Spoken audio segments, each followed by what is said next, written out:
the amount or just say give, and it'll send you something to fill out. So they went to go get the buckets. Look, I am not saying all of this. I have notes from Tuesday. How many of you guys were here Tuesday night? So I'm going to put that back up. There was a couple things I wanted to take off of it that I said. Just very often, guys, right when I'm done speaking, I text Xavier and say, can you delete that? Because when it's one thing to say things to you guys so openly or people that are connected live. It's another thing when you realize it's just going to be out there forever. And you guys know I've said some pretty crazy things. So there it is, 832-956-0150, and you can tell me when we're on. What? Oh, I'd love that. Yep, let's do it. I mean, I don't know that I'd love it. Okay.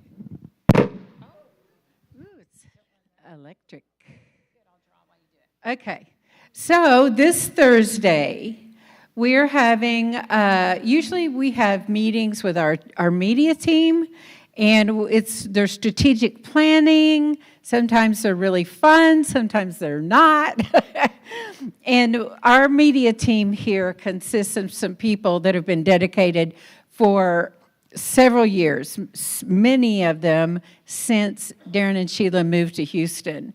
And that consists of web design and web maintenance, which is a pretty big deal, and camera work, a soundboard. It could be projection and things that happen on the computer in the back during service. It can be other things as well. And so we are having a meeting and inviting others to come on Thursday. So if you've ever been interested in technology, in being behind the scenes, we're also doing some writing, some blogging. Digital media these days looks a lot like everything. And so we are making an open call. We need a graphic designer. It's huge. Graphics are everything. Visuals are everything on the internet. We have need for people that just are interested in audio. We're starting podcasts. We're doing a lot of things. And so if you would like to join us, it's Thursday evening at 6:30. And we haven't determined the location. It will depend on how many are interested in coming. So after service, if you would see me, then I will get your phone number and I will text you the location as soon as we identify that. We are welcoming anybody that would like to come and hear about what we're just seeing in the Spirit for 2022 and beyond the horizons. Beyond the horizons. All right, children, you can be released. I think they're already gone. Good morning. Are you guys awake? Listen, especially when we have worship like that, you guys, we do words and get the rhythm going, and we pump everything up. And a lot of times that's to get us. Remember the Jabalani? Remember when I did the Jabalani for you guys? Don't make me do the Jabalani. That's to get us engaged and past our soul, usually. And I'm talking about churches across the board, okay? Just a little secret that you can tell somebody or not tell anyone. It'll just be our secret, and everybody that listens on YouTube. Then it is so much easier. It's like setting the stage, okay? I won't say the word foreplay, but it's like getting everybody ready to receive. And so worship, what we called it in the church, was really set up for people to open their hearts to receive the seed, the word. Are y'all out there? That's how it's set up, okay? So if you've ever gotten up and spoken in front of people, literally whenever there's a thick presence, that means is your hearts are open. There's not a presence coming down from the sky, okay? The presence of God is within us. So when we say the word holy in Aramaic, one of the meanings is spaciousness. Whenever people, a collective group of people, open their heart, there's a spaciousness, okay? You could get up here and say, untie my bow tie, who stole my Honda? And people would be like, yes! It's easy, okay? It's easy. Because it's the hearts are open and it begins to flow. And revelation begins to flow. And that's like the speaker's dream. You know what I mean? Like, open up it. Let's get the spaciousness going. It doesn't really matter what I say. You know, Darren used to tell me all the time, it's not what you say, babe. It's what you carry, you know. It's not what you say. It's what you carry. Usually people walk away with how they felt. Sometimes they say, this is what was said, and you're like, that is too far above what I could have said. It's what you're hearing, what you're experiencing is on the inside of you. So I'm telling you that. As far as us, God's house, and hopefully some of you guys out there, that we it's a choice, and we mature past having to move past our soul every time in order to be spacious. It's literally just a positioning of not having your guard up. You guys ever had a conversation with somebody and you knew it's not going to go anywhere because both your guards were already up? It could have been about religion. It could have been in your marriage. It could be, you know that you just, if you're smart, it took me a lot of years to be smart in that, just stop talking. Like I remember telling a couple one time, like, you guys try to talk it out too much. Just stop it. You know what I mean? Like that's how we were raised. If we had a family meeting, you gathered around, everyone's heart would be heard. But people's hearts aren't heard. It's not a real communication if their hearts aren't open, right?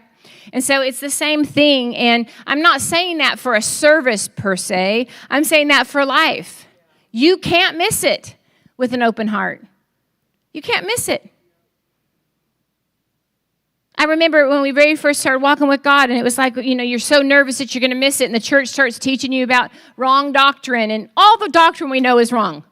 All of it. I mean, you know what I mean? Like we're not there yet until we're like fully emanating Christ in the earth, right? And so, but we would be so afraid, right, when we first got it. And I remember, and just God's like, listen, if you get off track and your heart's open towards me, God knows the intention. He'll just like pull you right over here. Like we accidentally walked in what we walked in. It was by accident. We would fall into the will of God. We're like, whoa, right? It's a setup, right? It's a setup. That's what Daryl was saying last night. He said he realized when he's looking at his life, good, bad, and ugly, you're like, it's a setup. We're actors in a play. We're pieces on a chessboard. And when we're willing to yield to, the Almighty, we're going to get positioned for the victory. We're going to see Him. We're going to know Him. We're going to grow in knowing who we are. So I have a lot to say, but I'm not going to say a lot because I have too much to say.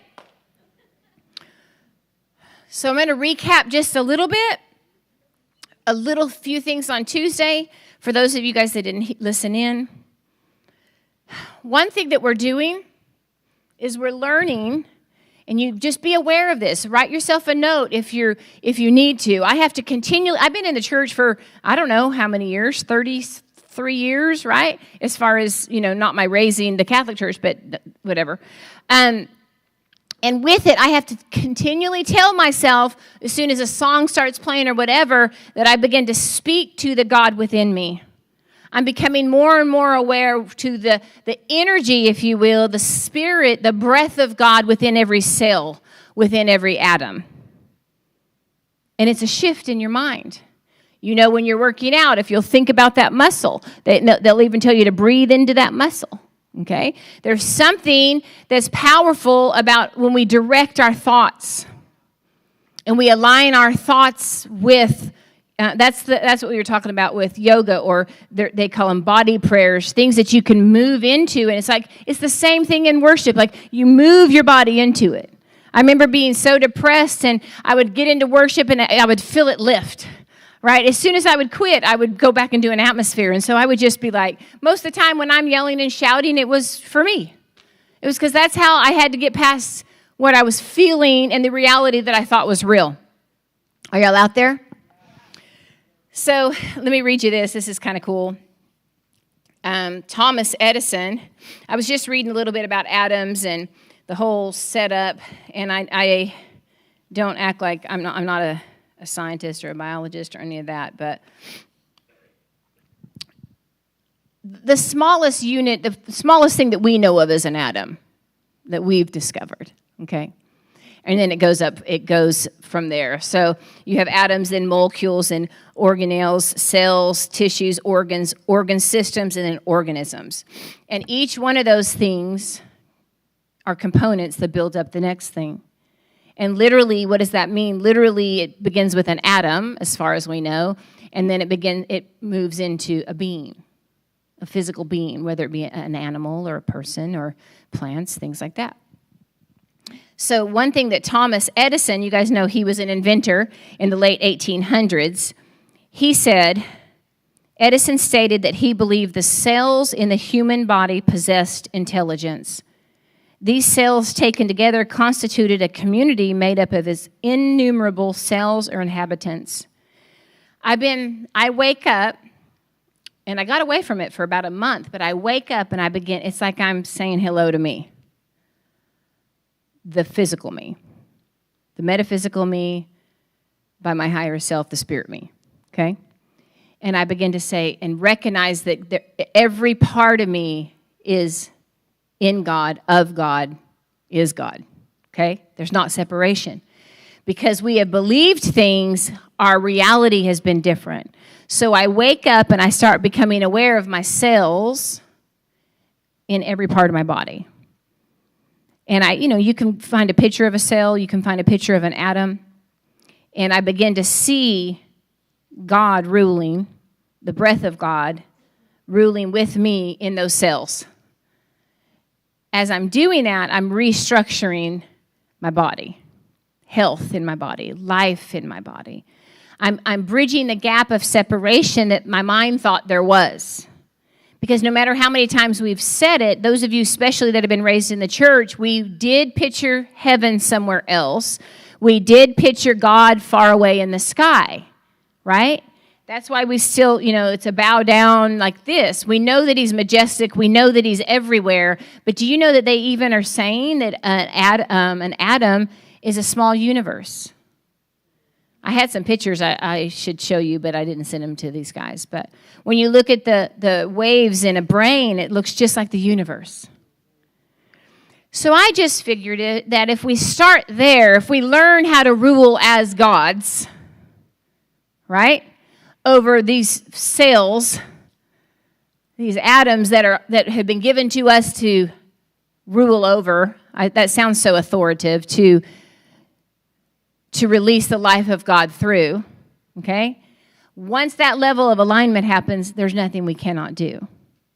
God's given each of us a playing ground. I'm not just talking about being healed here and there. He said, a man then that was not just an individual, but a vast collection of myriads and individuals. He's comparing the cells in our body like a city. This is Thomas Edison.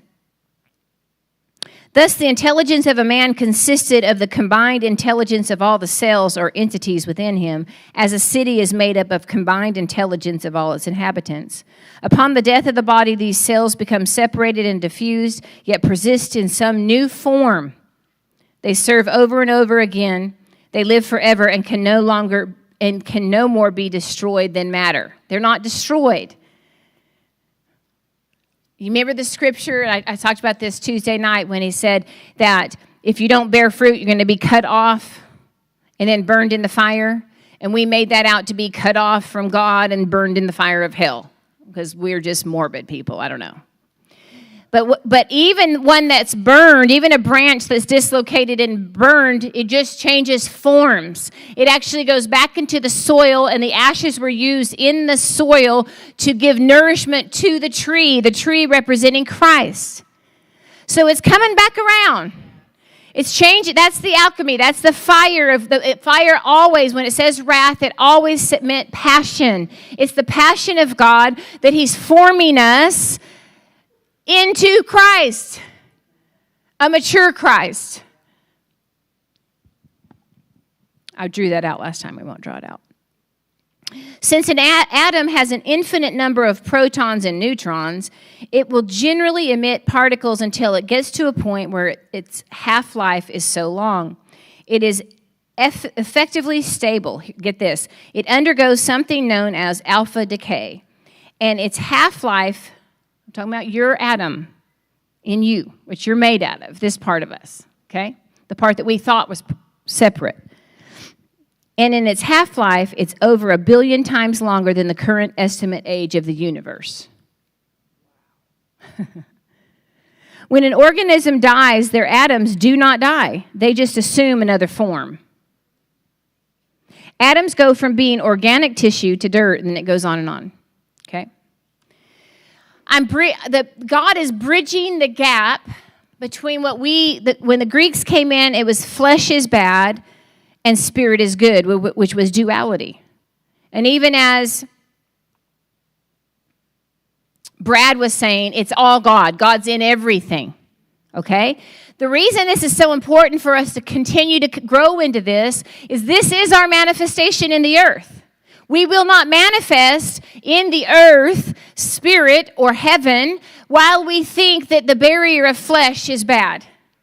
See, we still have a perception that there's a part of us that is separate from God. But God's in everything. God is holding up everything. God parented everything. Okay? So why am I in space-time? The reason I showed that video is I believe that there's giants. We are here to be alive. I put it your email. You're alive today to be alive today. You need to say that over yourself. Because it feels like you can't swim when you get thrown in the deep at times. But you're alive today to be alive today. So why am I alive today? And when Darren transitioned, I'm like, well, what am I still doing here? Let's sum some things up. You know what I mean? Like, let's rock it. Are we really going to mature? Do we really just need messages that keep us okay in our soul? Do we really just need another pat on the back? Okay? Are we really going to learn to sit with our thoughts and just chuckle? Not judge them. No matter how hideous they are, they didn't come from your God self. And just be like, you're going to grow. See, your body is convinced that it's only part of the earth, but the earth is part of heaven. It's the 0.01%. Heaven being the Shemaiah, that word Shemaiah, let's look at that again. I know I've said it. But we separate heaven as if it's far away, okay?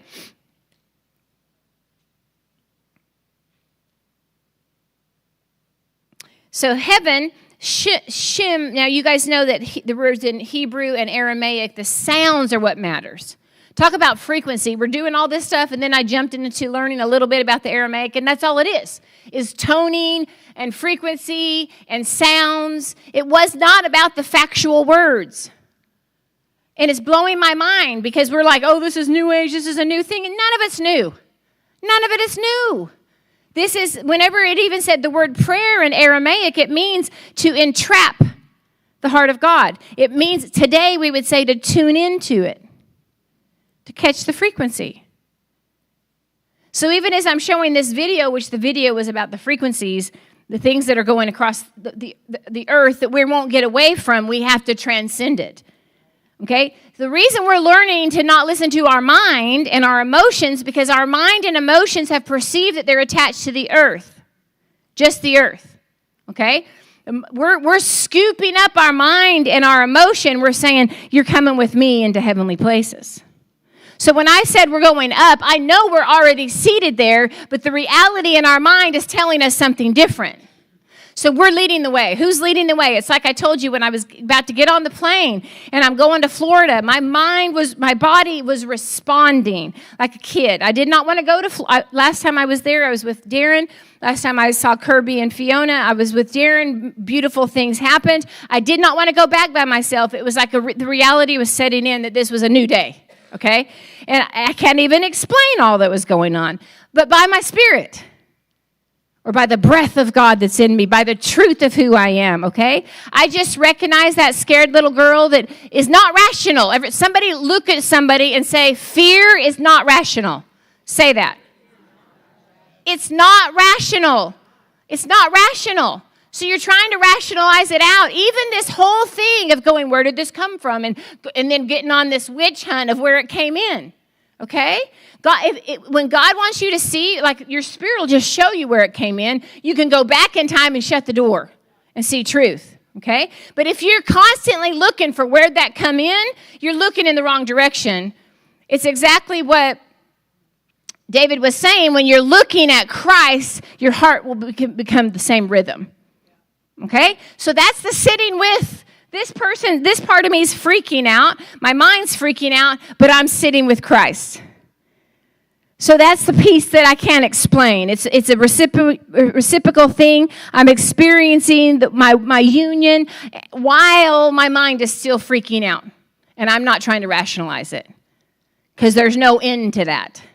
As soon as you find peace, I remember watching this movie, and he's sitting down with his dad, and he goes, Dad, you know the time where everything's going good and there's peace and the family's good and all that? And he's getting ready to give his dad some bad news. He goes, this is not that time. But I remember when I'm watching that movie, we live like that. We say we're in peace when we feel peace.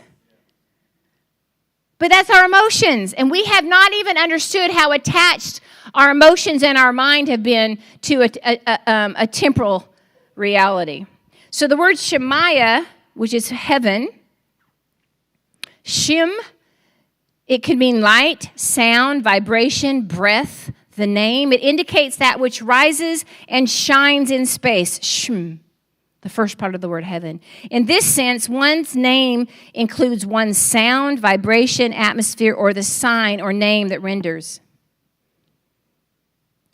Aya, A-Y-A, shows that this shining includes every center of activity, every place we see, as well as the potential abilities of all things. Shemaiah, the vibration or word which we can recognize the oneness. God's name is the universe, and this is the Aramaic conception of heaven. Conception of heaven, Shemaiah. The radiant vibration shining out through the entire universe. Since Aramaic is a language of vibration, it's especially important to intone it out loud. So, what I drew here, and this is just a little bit of a recap from Tuesday night, is the two kingdoms, okay? And these are, when I say separation, it's perceived separation. Man has never been separated from God. I remember somebody getting very offended when we said it all just happened in the mind of man. But how could you be separated from God? It's not possible, okay? So whenever he said, when it says in Genesis, and he said, who said you were naked? That was the first indication that there was another vibration, a lower utterance that was trying to create. Who said? Okay? It was from the darkened mind. It was an illusion, and Adam swallowed the illusion. Adam being mankind. Okay? Who said? So then it began to create, because we're creators. We're made in the exact image and likeness of God, right? So we began to create out of the who said. And then we don't know, y'all, I don't know. This is going to be so, probably not to y'all. It's offensive to me. I don't even know how many thoughts we have that are original. Like, I want to get to know you, but how do I get to know you when you don't know you? Our thoughts are attached to culture. Our thoughts are attached to our parents. Our thoughts are attached to our experiences, right? The original thought comes out of the original you, which is going to come up from the depth of you. And usually it sounds foolish to the mind. So, the kingdom of God, or one of the best translations I've heard when it comes to kingdom, is the I can. The word kingdom in Greek, Hebrew, and Aramaic is a feminine word. It should say queendom, if you want to say that, right? But it's a feminine word. It literally, what I would say it means is the womb. Heaven's womb. You got womb in the end? Okay, sorry. Heaven's womb, the womb of God. It's the birthing of God. It's the incubator, if you will. You know what? There was two definitions that I learned about the matrix, which I thought was cool. The second definition was a womb. Webster's Dictionary. I thought that's interesting. The matrix being what man continues to create out of the who said, right? A different vibration. So the kingdom of God could be the I can of Allah. The I can, the empowerment of spirit, the empowerment of the breath of God, the incubator, the womb of heaven. Okay? So I'm going to read out of Revelation this kingdom, and we are of this kingdom. Jesus, Yeshua, he brought the kingdom. Okay? John the Baptist said, there it is. He was still standing in the matrix. He was seen. That's why he had to be so radical, to separate himself, because he was at the same thing that we're saying is, do I even have an original thought? Right? He had to separate himself. You know, the man had to think he was crazy. He was hearing something nobody else was hearing. Right? And a lot of times these prophets, people thought they were crazy. They wanted them for their gifts. He had to separate from everything. Even his diet, he had to completely change it, because what he was perceiving wasn't anything he was experiencing. Have you guys ever felt like that? So he's pointing. He's still pointing. And what I said Tuesday night is, I don't know that he knew that it was going to manifest in his lifetime. How would he know that? All the prophets until him longed to see the day. Whew. Can you imagine all of a sudden he's like, it's my cousin. You know what I mean? Like, oh, there he is.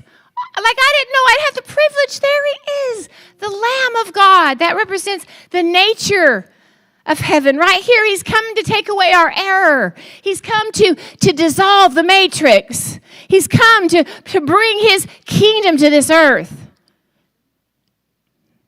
Are y'all there? Let me read that. So here, we're going to keep going over this. When we start doing the all-day Saturdays once a month is what we're going to do. By the way, Nathan will be here next weekend. It's gonna be great. I forgot. He told me it's the first of every month he's coming. So he'll be here next weekend. But we're going to start. We're going to shift in a few weeks. We'll let you guys know. We're shifting to Saturday nights where we can just do what we did in worship and just keep going and just get drunk and wasted and just enjoy it and just prophesy over each other and all that. And then one Saturday out of the month, we'll do sessions where you can come for 3 hours. You can come for the whole day. You can come, and you can sign up. We're going to teach on all kinds of things, living from the womb of God, the kingdom of God. I said, Yami, she's going to start teaching on finances and how to enter in and release the divine flow of heaven in every area of our life, okay? So in the matrix, these would represent spheres of authority. Spheres, systems, like the medical system, the financial system, the business system, all of these areas that we're still here. And as you guys know, Jesus would go up on a mountain. It says he would go up, that's Jesus. He would go up on a mountain, which meant beyond the systems, beyond the horizon, and he would pray, which meant to capture the heart of God. Okay? So that's one kingdom. But the kingdom of God is where you were born from.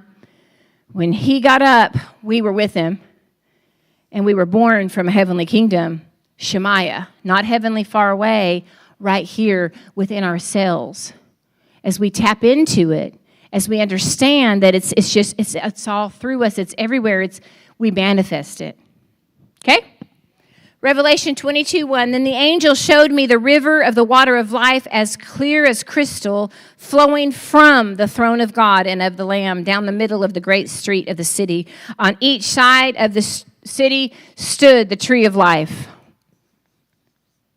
So from the throne of God is from the authority of God, from the heart of God. This river flowed. The river is what gives life to the city. The river in us is what gives life to us, corporately and individually, from the heart of our Creator. From the heart. And then he says from the throne and through the Lamb represents the nature.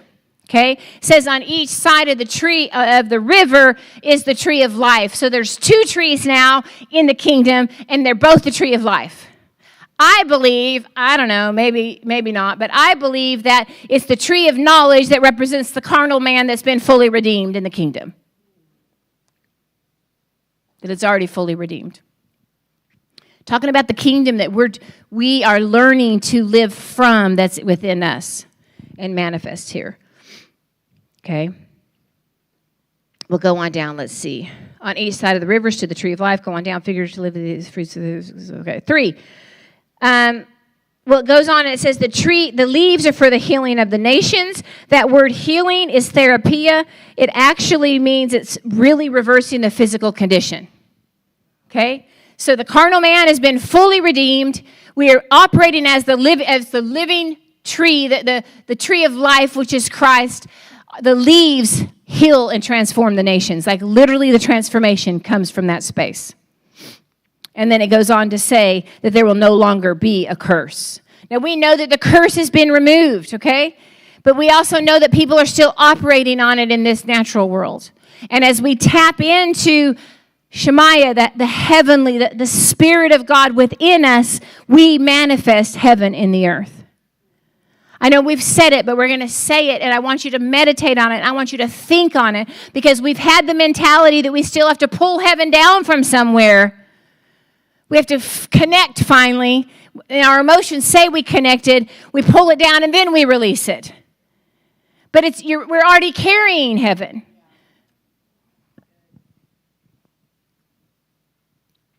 The word cosmos is orderly, harmonious, systematic universe, harmony, orderly arrangement. The word cosmic is of or relating to the cosmos, the extraterrestrial vastness or universe in contrast to the earth, relating to abstract, spiritual, metaphysical, example, cosmic wisdom that's beyond the earth. When he said God so loved the world, cosmos is what it meant. It's the arrangement of things. God has an arrangement. He has a rhythm, as we were talking about earlier, okay? As we find that rhythm, we release the rhythm of heaven, and it brings the earth into the rhythm or the arrangement or the harmony. I mean, think about it. That's why he's saying, look at the lilies of the field. Look at these animals. They don't do anything, and yet they're part of my arrangement. All the loss, all the death, all the pain that we are experiencing is we are perceiving that we are creating our own arrangement. So when you hear terms like the cosmic God or tapping into the universe or things like that, okay, don't just push that away. The whole thing is there's an arrangement that is beautiful and harmonious. And we were created to live in that arrangement, but we're different than the lilies of the field, because within us is Shemaiah. We're here to release heaven. To literally, when he's talking about the earth crying out and the groaning, it's groaning for that release within us. It's like it's packaged up on the inside, guys. Your health, the answer to your marriage, the financial flow, the answer to the war that's going on overseas, the answer to everything is locked up within us. And we're the ones holding the key that's keeping it in. It's really not locked up, but we're perceiving it, we're keeping it in. In Matthew 6:32, when he says the Gentiles are seeking these things, he goes on when he says, consider the lilies and all this, and he's saying, don't worry about what you eat. Don't worry about what you wear. He's going on. He's saying, remember, he's saying, Jesus is saying all that. He's not saying that to condemn them or correct them because they have need of those things. He's not saying that like, I just got to trust God more. I just got to trust God more. He's not saying it for those reasons, okay? He's talking about two different kingdoms. He's saying one is harmonious and one is the chaos that we're creating. It's our own order. And he's saying then the Gentiles, they seek after these things. When he talks about the Gentiles, he knew what they were talking about. He was saying pagans. The pagans seek after these things. It wasn't just about morality. Okay? We would have thought, oh, it's awful. He wasn't listing all the sins that they do. He was saying they seek after food. Food, clothing. How many of you guys have clothes on today? Thank you. He was talking about two systems, and he said they seek. That word seek means they inquire, they investigate, they reach a binding terminal, a resolution, to search it out, to get to the bottom of the matter, to challenge, to question, to seek honestly. Seek honestly, to dispute, to debate, to pose alternative ideas and solutions. That's all that the Gentiles do over here. They seek this. They debate. We debate, we da-da-da-da. And then he goes on and he says, but your parent, Allah, the spirit that birthed you, who is in the Shemaiah, who is everywhere, he's not far away. Your parent, your birther that's sustaining you, that's within you, the Shemaiah that's in every cell of your body, okay? He knows what you need. He knows that these things are necessary. So seek first That word seek. So honestly seek. Get to the bottom of it. Do what it takes. Shift your mind. Seek first. That word first is proton. It's where we got the word protons from, the atom in Greek. Above all else, seek. Above all else, put this in the forefront.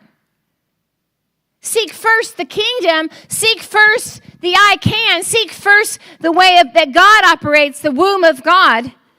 His righteousness doesn't mean like we taught it, like don't be more immoral, don't be immoral. Seek his decisions. There's already an answer. It's within every cell of your being. It's Shemaiah. It's heaven.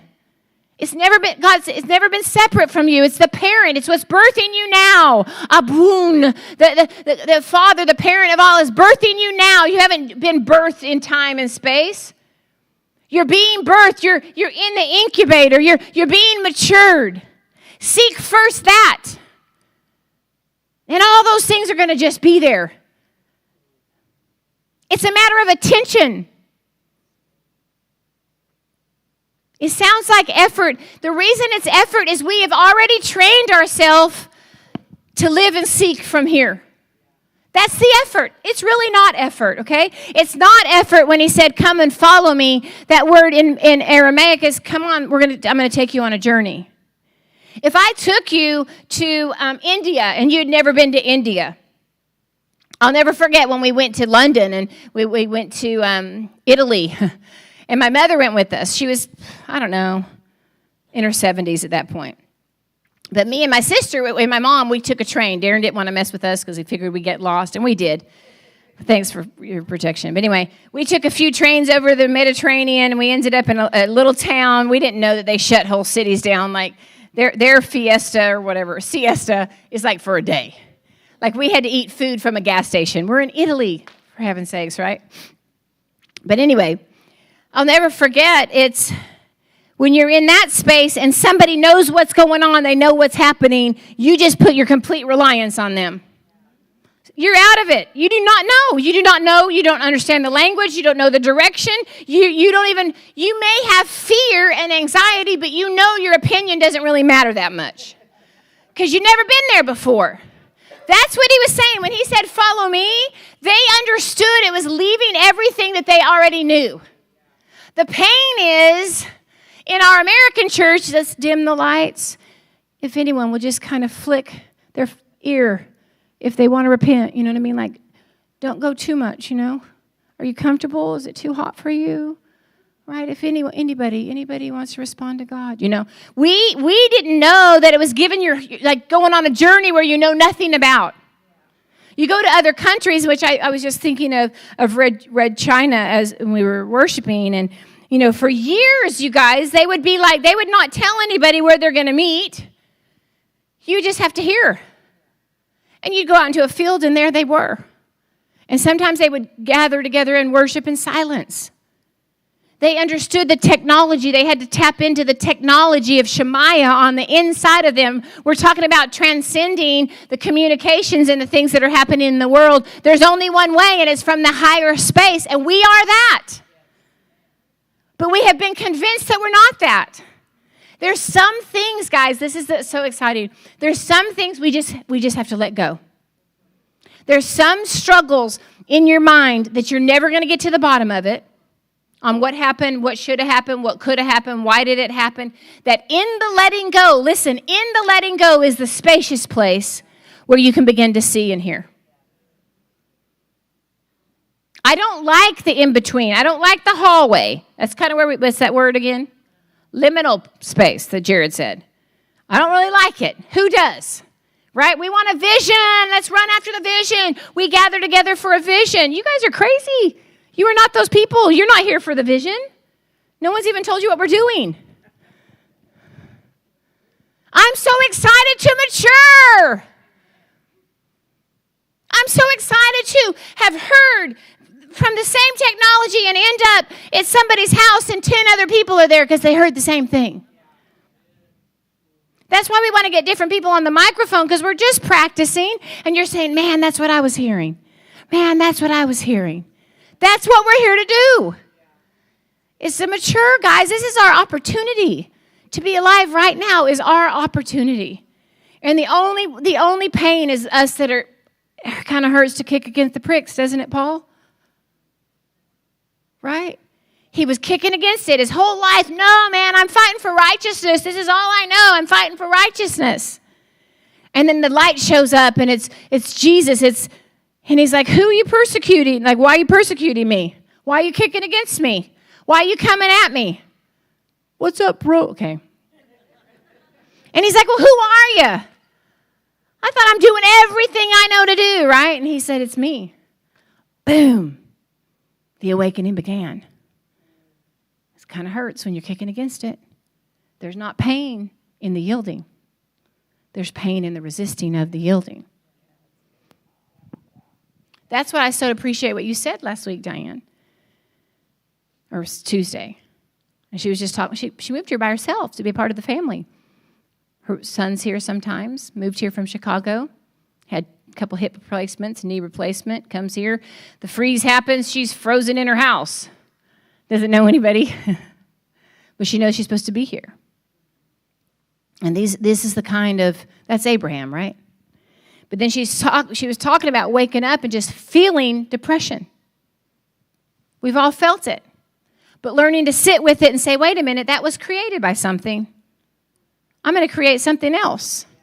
That takes a lot of courage because it comes in waves, doesn't it? It'll come again, and it'll come again, and it'll keep visiting you to see if you'll allow it to be your reality, whatever it is. You are not a pervert. You are not full of rage and anger. You are not that person. You are not what your mind says that you are.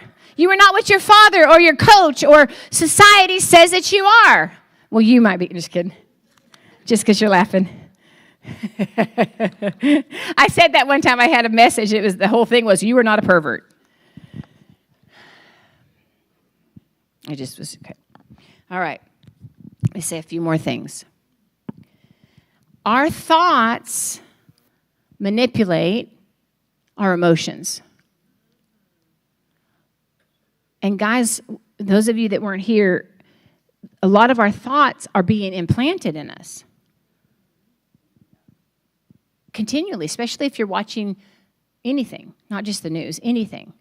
Like most of the time we watch a movie, we watched the movie Pearl Harbor. I was so sad that the love story didn't really happen. You know what I mean? Like, most of the time we even watch a movie, it's manipulating. It's not even a true story. It's not true, and it manipulates our emotions, and we hold an opinion, and the opinion that we hold is what's keeping us from the Shemaiah, from the flow. The opinion on anything. So a thought manipulates our emotions. When we allow that to take root, it manipulates and creates our perceived reality. So, when you can begin to sit with the thought, and first step is disassociate yourself with the thought. It came from somewhere, okay? But to sit with it. There was one psychologist that said, you give that voice in your head, you take it, put it outside of yourself. You could even give it a name, right? Harry or Jimmy. Would you be friends with that person? No. That voice, you wouldn't be friends with that person. You know, some of you, your dad's been dead for 20 years, and you're creating the voice. It's not his voice anymore. Okay? And then you just take that voice, that person by the hand, and take him to the back door and let him go. And really, that's your first step, is sitting with it in order to release heaven. See, what we do is we pray about it, we seek it, we're after healing, rather than what Brad was saying, realizing they were already whole. Even before the fall of man, it was already taken care of in Shemaiah.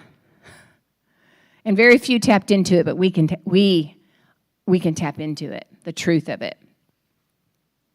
On the second series of that show that we watched, they interviewed this woman, and she talks about a conscious humanity that's in the earth. Conscious humanity, an aware humanity. She says literally it's a different species of humans. And I believe that. To transcend what he's talking about, it's not because you have a bunch of knowledge, okay? It's because you have already tapped into the cosmic reality, the wisdom that's infinite, the God within. And from that space, you'll find yourself making decisions, doing things that will increase your life, that you'll just know that it came straight from heaven. And you won't know how it happened other than that simple decision. I told you guys a while back about this guy that would come to our camp and play his saxophone and pray for people. And we remember one night they were just going off in their room because it was so powerful. And so many kids got healed, and it was just so beautiful, and the presence of God was so thick. And what they're sitting there doing is just basking in what God did. You'll be just as surprised as you are anything. You begin to live in this bubble, in this reality. And so what I've been doing is I wake up and I catch my mind before it starts, giving me a reality to live. I may feel like a victim. I may have went to sleep with my feelings hurt. Something may have happened that was wrong. My heart may be broken. But as soon as I wake up, I catch it. Okay? And then I move into a space of like being introduced to me. The Shemaiah. And then I begin to look at God, like look at Spirit, look at the breath of God within me. Within me. And when he said in the video, he said that they literally are creating it right now, like it's unfolding, where they'll be able to do heart surgery without cutting anybody open. It'll be like a little drone that goes through and opens up your valves and things like that.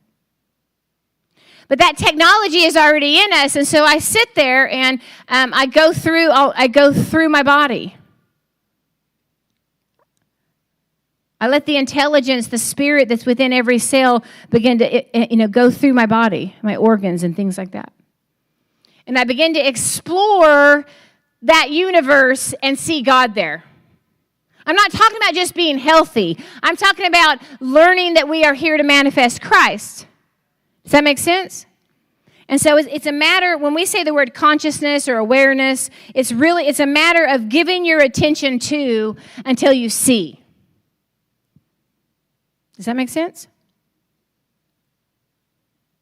I remember I would just picture, back in the day, I would just picture myself gazing in Jesus' eyes, and I would just keep coming back to that reality. I just fell in love. I would just gaze into his eyes. And then I would be able to see through. I could see generations. I could see oceans. I would be able to see through his eyes. It wasn't just through his eyes like this. It was like through him. And what you begin to gaze on will become your reality that you can manifest. Does that make sense? So in both of these worlds, thoughts mixed with desire create a reality. As dark as it could be, remember the tree of knowledge of good and evil represents carnal. It's not good or evil. It's good and evil. It's both. It's just creating. But over here, when you begin to gaze and stay in that place, your desires change, your thoughts change, and they begin to manifest from the womb of heaven. And God's the one doing it. Y'all are really quiet. God's the one doing it. And here's a true tale, a tester for you, okay?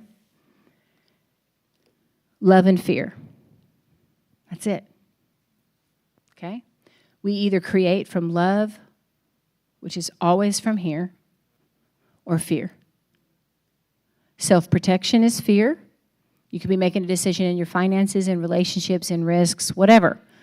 Usually when you're not thinking about anything, I mentioned like right now if you'll just kind of rest your face. Let your eyes get a little bit, just pretend you just drank a really nice glass of wine. You can just feel that in your face and just kind of look at me, okay? And it's different. You're letting this go, okay?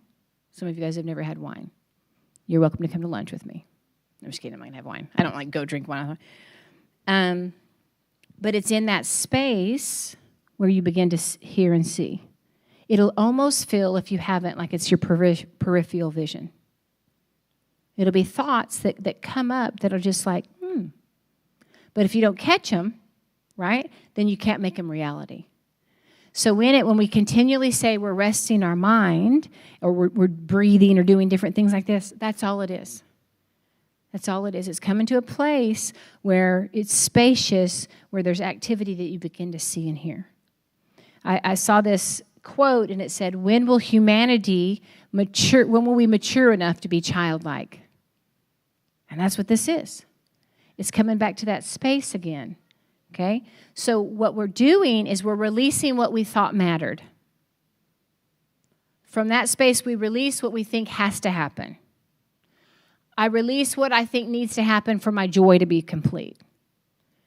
That's why I was seeing things quite a bit in the spirit during that month, 2 months when Darren transitioned, more and more. Seeing people come in and out of our room, and seeing angels and seeing visions. And because I was already in a state of, I already moved into a level of, it doesn't have to be this way for me to be okay. When life has to be that way for you to be okay, you're not okay.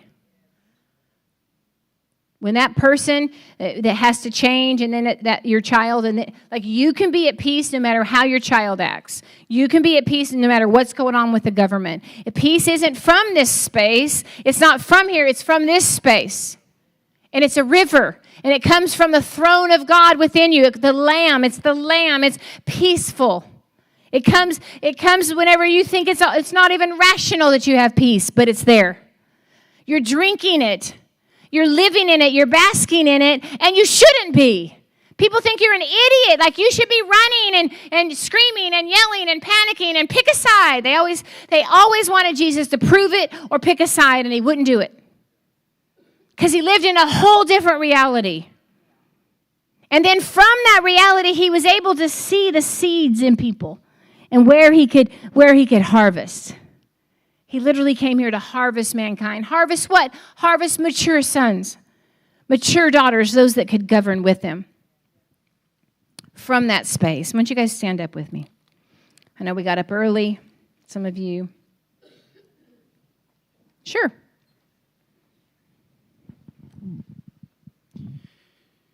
Sheila was talking about thoughts and what they can do earlier. And I was talking with a dear friend of mine over the weekend. She had this assignment, and we were going over a bunch of stuff and what thoughts can do. And it brought me back to Colossians 1, 21 and 22. Because the whole thing, growing up for me, I was taught that, I was the enemy of God. We were enemies because of what we did.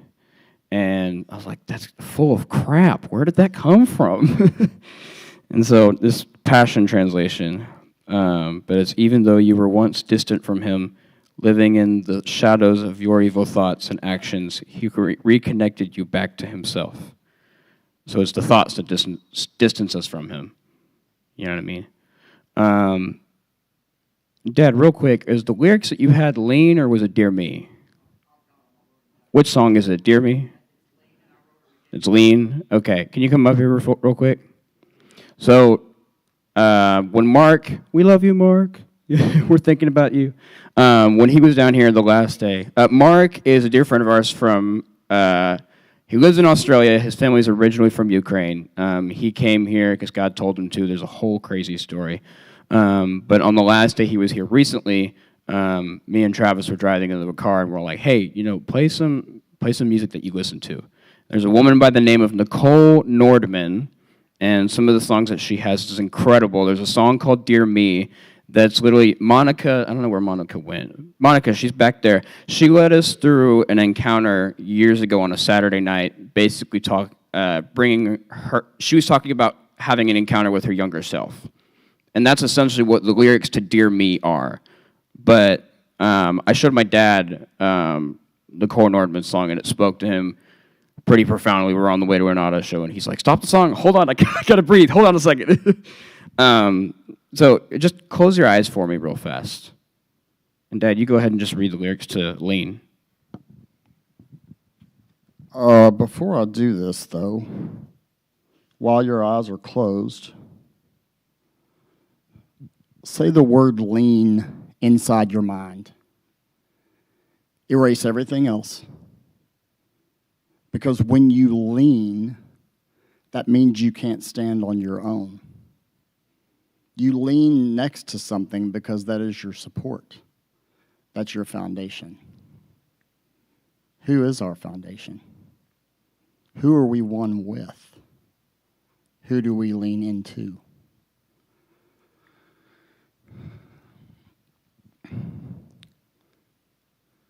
Trying and tripping and torn, reaching for more, but coming up less. Why are my memories of you as the judge and me as the mess? I want the medal, don't want to settle. I want the victory lap, you in the stands. Why is it hard to believe you just want me, just as I am? I could stand, I could fall. You want all of me. I could run, I could crawl. You will always be. You're not impressed with all of my best, not disappointed when I don't land on my feet. In everything, you are asking me to lean. When did we learn to perform? To need the encore, to know who we are. When did we forget our own place is not on a stage, but safe in your arms? You asked me to trust when you say I was enough. You made me lean. I could stand, I could fall. You want all of me. I could run, I could crawl. You will always be. You're not impressed with all of my best, and you're not disappointed when I don't stand on my feet. In everything, you are asking me to lean.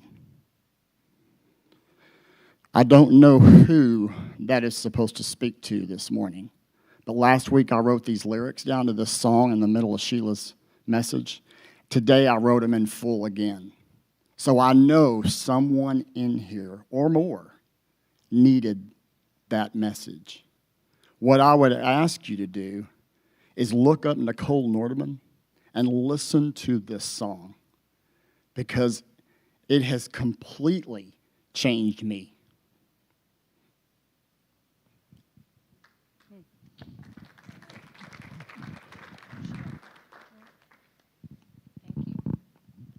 Thank you. I just asked Alex to pray.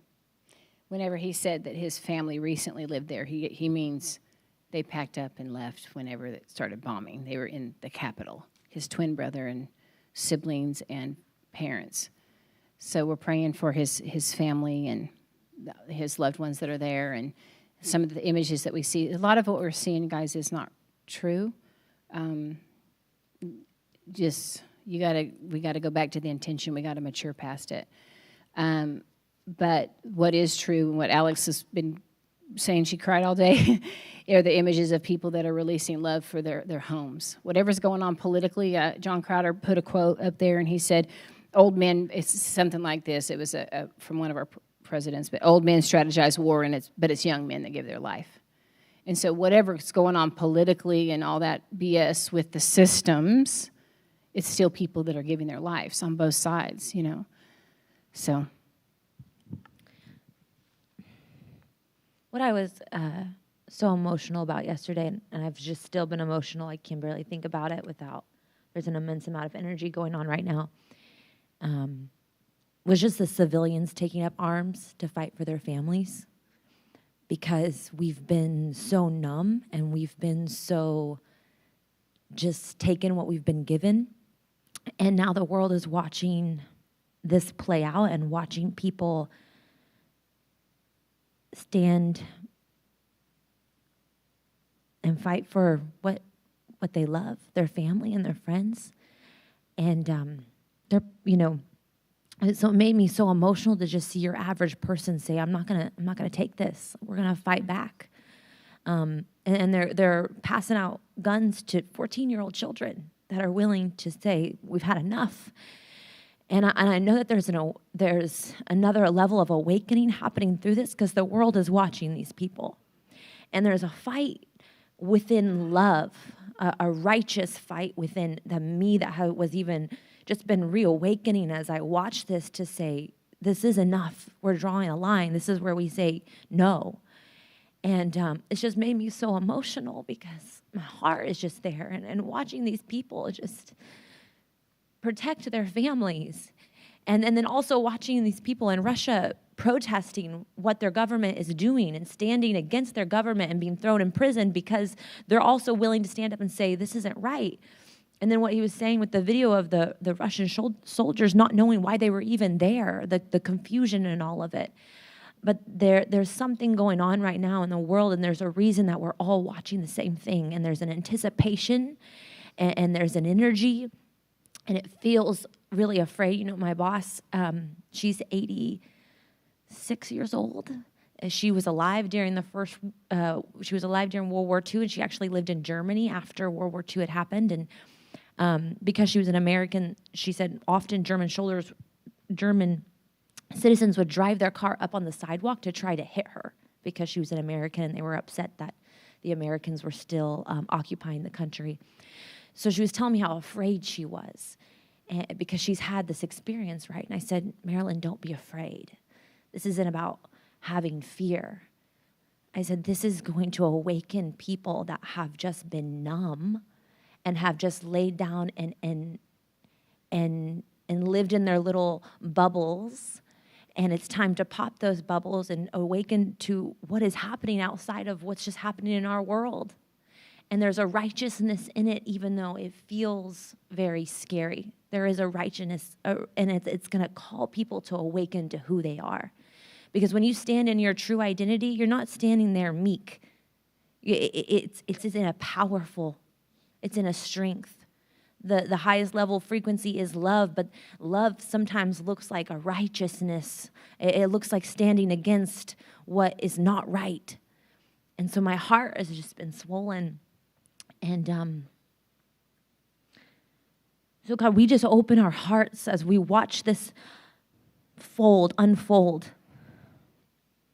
We step into our oneness. We step into our love for other people. We step into the love that pushes us out of our comfort zones, outside of ourselves, in spaces that feel uncomfortable and scary, and we face that fear head on, and we don't turn back. We learn how to attack. Attack fear. Not one another, but to face that fear even within ourselves so that love is open through us, just constantly flowing to everyone around us. We stand with humanity. We draw lines and we say that we stand in what is righteous.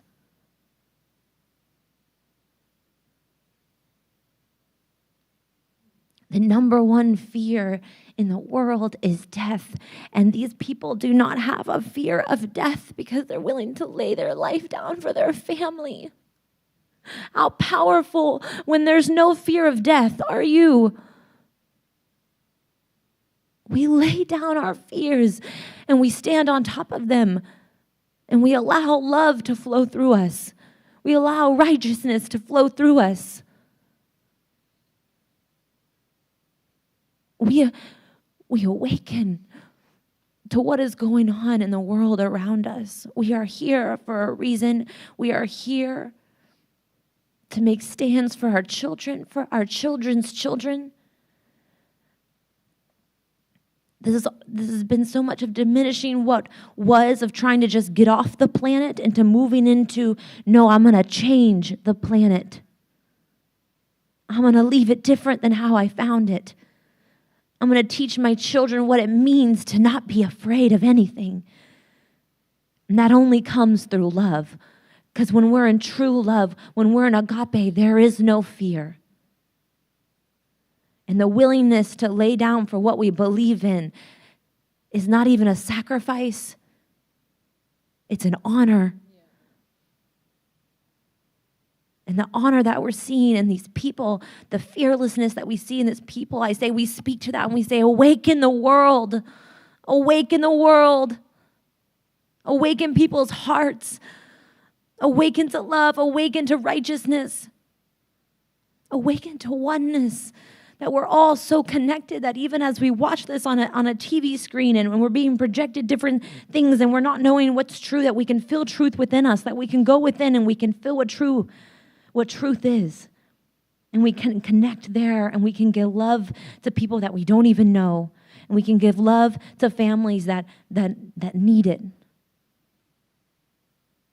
And we can stand against fear. Because this fight is against fear. But what love wins every time. So I just release love to everyone here today. And I say that we walk in our true identities of oneness with one another. That we open our hearts. That we deal with every little thing that comes up in our lives because we're making more room for spaciousness. More room for love. We cleanse ourselves of our own anger and aggression and opinions to make more room for love. This entire process is just to make room. This entire process is just to make space for love, for agape, for oneness with one another, for communication with one another without words, for energy exchange across the world without words. So I just bless everyone here today.